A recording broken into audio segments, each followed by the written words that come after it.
आता क्लास चल रहा था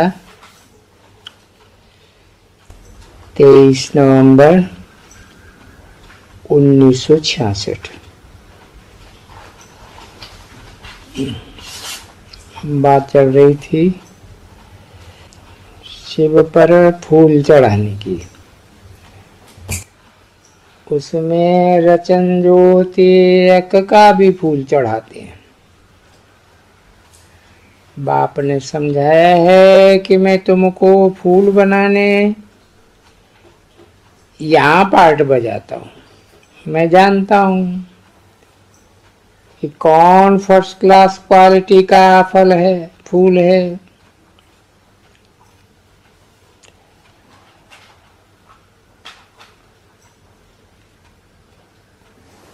कौन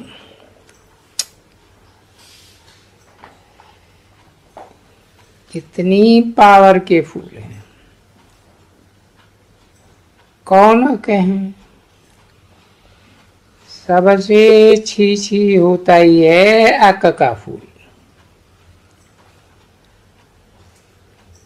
उनकी चाल से ही सिद्ध होता है कि कोई में तो बहुत क्रोध होता है। क्रोध भी एक भूत है। बहुतों को ही दुख देता है। अब तुम कंसों की दुनिया के बाहर आ गए हो। तुम अब संगम युग पर हो। अब सब कांटों से फूल बन रहे हैं। जैसे माली फूलों को अलग अलग करते हैं ना, तुमको भी पार्ट से अलग कर दिया है। तुम अब संगम युग में हो।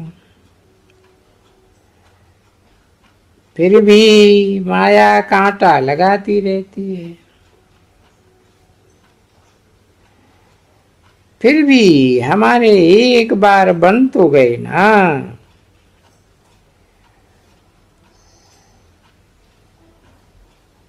फिर भी कहेंगे कि माया के तूफान एक दो को खत्म करते रहते। बाकी जो पाट में फूल लगाए हुए हैं, हरे हो जाने फिर स्वर्ग रूपी बाग में लगाए देंगे। बाग सरसब्ज हो जाएगा। तुम कितने थोड़े फूल हो। तुमको संगम युग रूपी पाट में डाला हुआ है।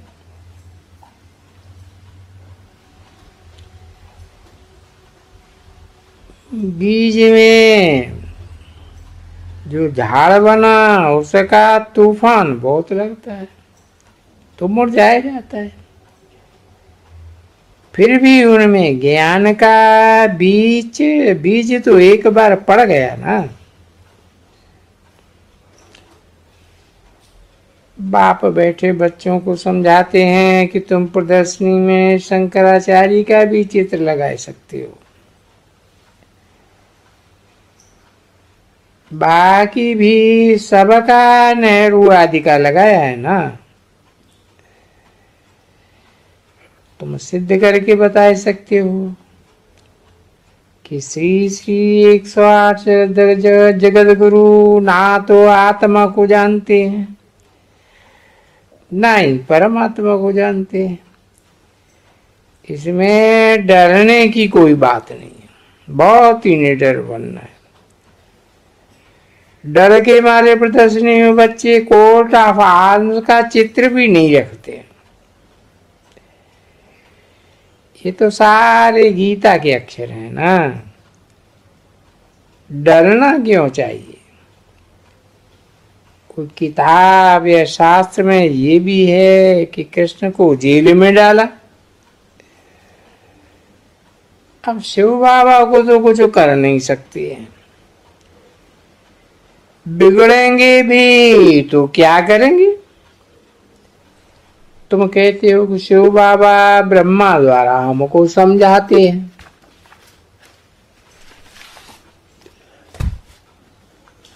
समझो कि ये जेल में गया,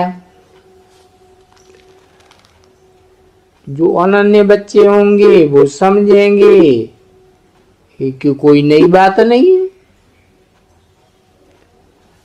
5000 साल पहले भी गए होंगे। ज्ञान की पराकाष्ठा नहीं है तो मुझे वो लोग बाप दादा को जानते ही नहीं है। तो जैसे औरंगजेब ने भी अपने भाइयों आदि बाप को जेल में डाल दिया, ये भी ऐसे ही है, बाप को जेल में डाल देंगे।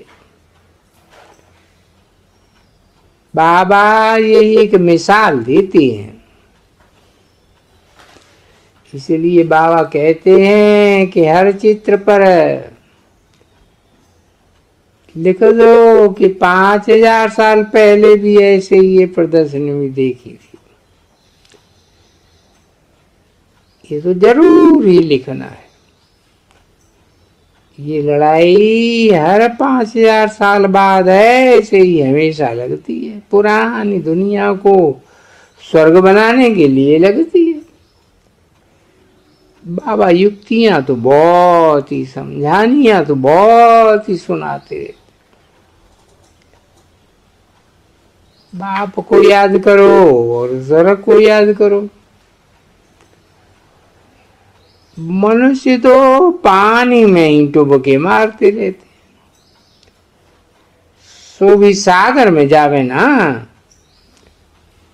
नदियां सागर से निकलती हैं ना, परंतु नदियां हैं मीठी, फिर भी नदियों का बाप तो सागर ही है ना।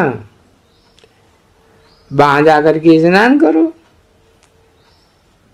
मगर वो तो खारा है, इसलिए ही मीठी नदियों में जाए करके स्नान करते हैं। अब तुम तो हो ही ज्ञान के सागर के बच्चे। ज्ञान का सागर पतित पावन बाप है, तुम उनके बच्चे हो।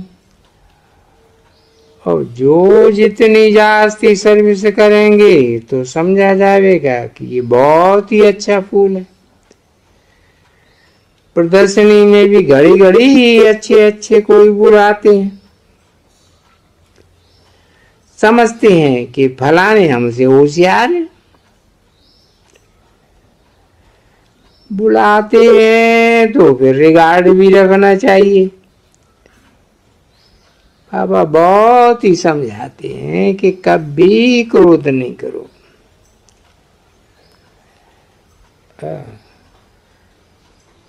कोई से समझो कि कोई क्रोध जास्ती करता है तो बाबा कहते हैं कि समझ जाओ कि उसके अंदर भूत है। माँ बाप पर भी कभी क्रोध करने में देरी नहीं करेंगे और ही वृद्धि को पाए लेंगे। नौकरों चाकरों पर कब क्रोध नहीं करना चाहिए। बाप तो आया ही है गरीबों को साहूकार बनाने के लिए। या जो भी ऊंचे पद पर हैं वो ही वहां जाकर के फिर नीचे पद को पावेंगे। जो फिर गरीब ही आकर के पढ़ाई अच्छी रीति पढ़ेंगे वो ही जाकर के साहूकार बनेंगे। ऐसे भी सेंटर्स पर आते हैं जो कि कभी 6-8 रुपए भी कभी नहीं देते होंगे। समझते ही नहीं है कि बीज बोने से हमारा बहुत ही भाग्य बनेगा। सुदामा का मिसाल है ना। ईश्वर के अर्थ दान करते हैं ना, समझते हैं कि दूसरे जन्म में जाकर के फल मिलेगा। बाबा ने बताया था कि कोई ने बाबा को 1 रुपया भी दे दिया कि बाबा हमारी यह 1 ईंट लगाए देना। बाबा ने रिस्पॉन्ड किया कि बच्ची, मैंने यहाँ ईंट लगाई है, मगर मैं बदले में तुमको महल दूंगा। इसलिए यहाँ जो दान देते हैं वो ही वहां जाकर के श्री बन जाते हैं। मंदिर में जाते हैं तो गरीब लोग तो मूली भी जा करके चढ़ाते हैं। अब यहाँ तो कोई मूली तो नहीं देगा ना, यहाँ तो बाप जाता है। बाप को 8 आने भी भेजते हैं। एक बार तो एक ने 1 पैसा भी भेजा था मनी ऑर्डर करके।